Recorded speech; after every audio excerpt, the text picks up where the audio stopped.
In getting ready to spray, we will discuss site and surface preparation, sprayer components, unit assembly and startup, and types of texture and basic mixing instructions. Like any texturing project, you'll need to properly prepare the surface you're texturing and protect any surfaces that you want to keep clean. Consult the store where you purchased your sprayer for tools and products that make site preparation fast and easy. Cover everything you don't want to get texture on. This includes removing or covering light fixtures. Mask and paper around trim, doors, and windows. Repair all nail and screw holes and fill in any cracks as needed. Remember to sand any rough areas and to scrape off any large areas of peeling paint. In cleaning the surface, follow directions on the material container. Remove dirt and drywall dust by wiping all surfaces clean. With the area prepared for spraying, it's time to get familiar with the sprayer. No matter which Graco texture sprayer you purchased, the basic components are very similar.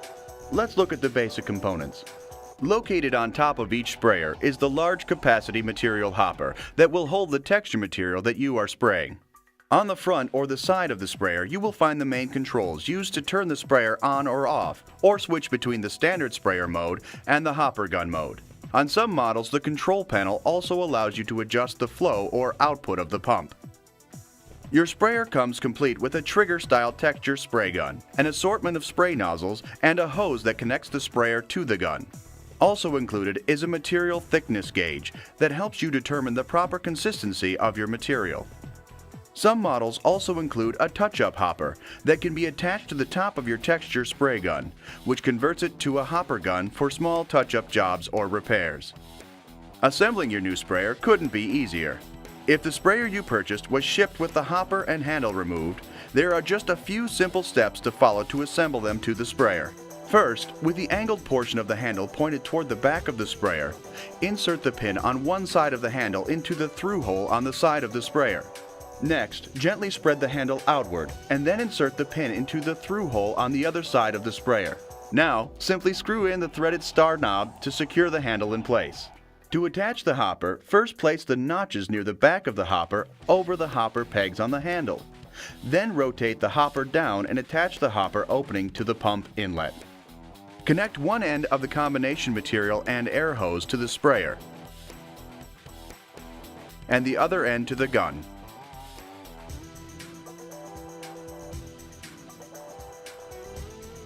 Some sprayers are designed with no onboard air compressor for customers who want to provide their own air source. If you are connecting your own air source, make sure that the compressor delivers at least 3.5 CFM at 40 psi. Then connect your air hose to the gun. That's it for assembly. Let's get ready to start the unit. Before you load texture material into the hopper, the pump should be flushed out with approximately 2 gallons of water. Check that the on-off switch is in the off position. Then plug the unit into a grounded electrical outlet. If using an extension cord, use a minimum 14 gauge for lengths up to 50 feet and 12 gauge for longer lengths. Verify that the air valve on the spray gun is in the closed position. Now turn the selector switch to the sprayer position and turn the on-off switch to on.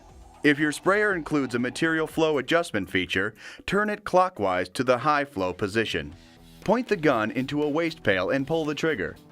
Continue triggering the gun until all of the water has been flushed out of the sprayer, and then turn the on-off switch to off.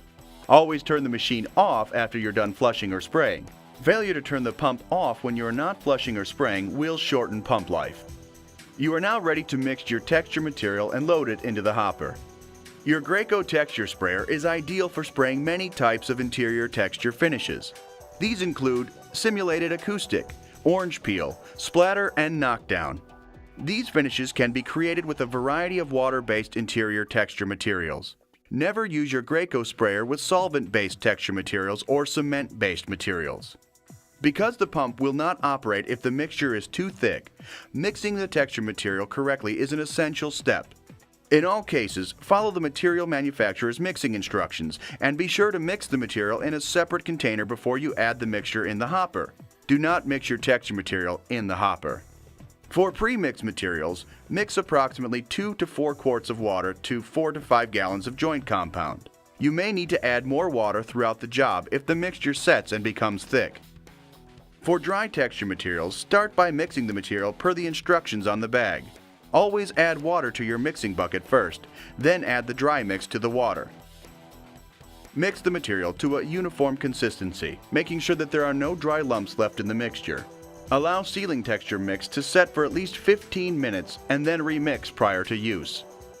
The material thickness gauge provided with your sprayer will help you determine if your texture material is the proper consistency for spraying. Once the texture is mixed, gently rest the material thickness gauge on the surface of the mixture. When the material is thin enough to spray, the ball will sink completely into the mixture. If the ball does not sink completely into the mixture within 10 seconds, add more water and try the test again. Be sure that the gauge is completely dry every time it is used for an accurate test. Check your material thickness periodically. The material may thicken as it sits, and this can slow down production or impact your finish consistency. Agitate and thin the material as needed to maintain a consistent texture finish throughout your entire project.